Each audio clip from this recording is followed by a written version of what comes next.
When we think about exploring forgotten history, we often imagine remote trails, difficult climbs,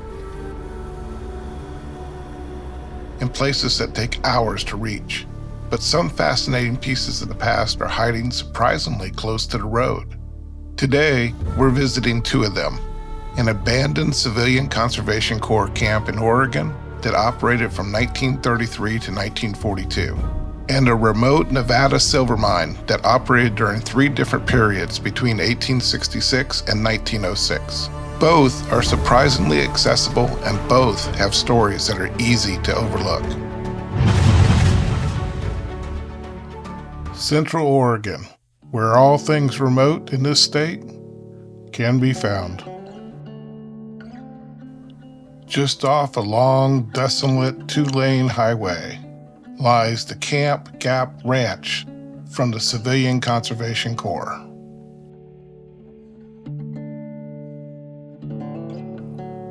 The worn footpaths, rock buildings, and water tower before you are crumbling reminders of a difficult time in our nation's history, the Great Depression. To address chronic unemployment, President Roosevelt created the Civilian Conservation Corps in 1933 to provide jobs for young men, most from eastern cities.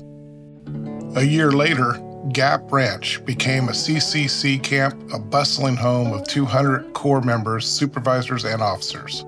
At first a tent camp, Camp Gap Ranch was soon transformed into a more permanent facility with wood frame barracks, kitchen and mess hall, officers' quarters, shops, and other support buildings. 200 Corps members, supervisors, and officers operated to build range improvements such as fences and reservoirs, drilled wells, built roads, and cut vast quantities of juniper posts for fencing projects. The Gap Ranch camp operated for 8 years until 1942, just after World War II began and national priorities shifted. Once the camp closed, all the wooden buildings were dismantled and moved elsewhere to support the war effort. All that are remaining today are a few rock buildings, water tower, pump house and windmill tower, surrounding rock walls, rock-lined paths, and a seemingly random assortment of concrete foundations.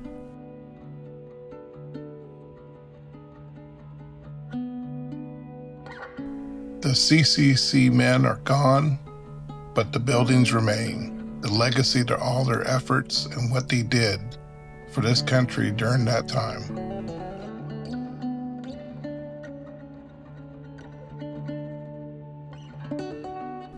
600 miles south and approximately 70 years earlier, 3 prospectors stumbled upon rich silver deposits while exploring the southern flanks of the Silver Peak Range in Nevada. Within a couple years, a rather optimistic 12-stamp mill was constructed at the mill site, located approximately 4 miles southwest of the mine.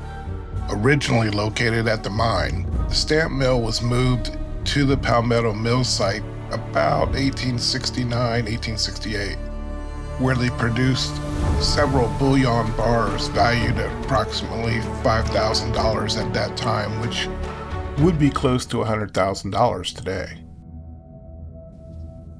During this time, the mine actually changed hands several times and was at its most prosperous. The town of Palmetto lasted for actually 6 years, which is very impressive by mining town standards. It was during the late 1860s through into the 1880s when most of the rock structure was built around the mill site, and I've often wondered what it actually looked like when the buildings were constructed there at the mill. It is my understanding that part of today's Highway 266 follows along an old toll road which was built in the 1870s. That building we see in the foreground here actually could have been a toll house or roadhouse due to that. Eventually, like most mines, the ore played out and the town was abandoned around the mid-1890s, with most of the wooden structures and tents completely demolished and taken to other mining areas.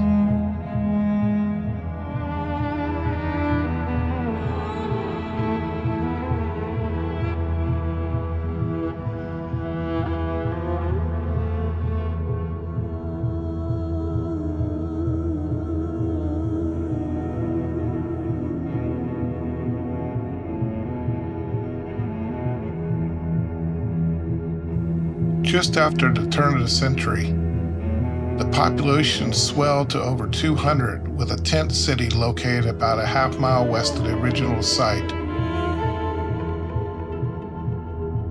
The third revival of the Palmetto mine area began in the early 1900s. New mines were founded, prior mines were reopened, and Palmetto once again been receiving post office service. A town site was platted, including a mile-long commercial street with several buildings. However, by 1906, 1907, everything was done and town was abandoned again. From what I understand, over its entire existence, the Palmetto mine produced about $6.5 million in silver and gold ore.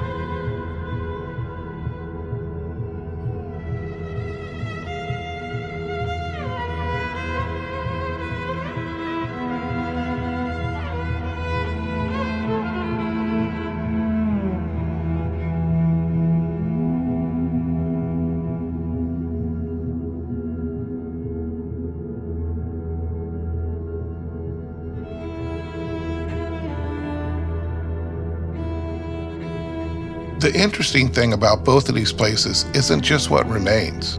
It's how easy they are to overlook. You can drive through this country today and have no idea that a civilian Conservation Corps camp once stood here, or that a silver operation once supported a community of 200 tents out here in the desert. You don't always have to travel deep into the wilderness to find history. Sometimes it's sitting right beside the road, hidden in plain sight.